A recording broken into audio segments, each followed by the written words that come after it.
தெரிவித்துக்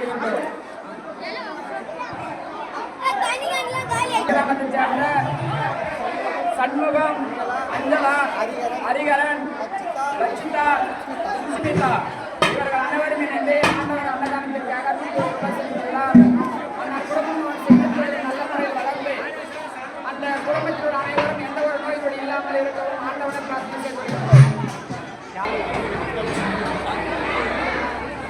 அன்னதானத்தை அருந்திய பக்தர்களுக்கு முக்கியமான அறிவிப்பு, தயவுசெய்து யாரும் பக்கெட்லாம் எடுத்துட்டு போகாதீங்க, சாப்பாடு பாத்திரத்தில் போட்டு போகாதீங்க.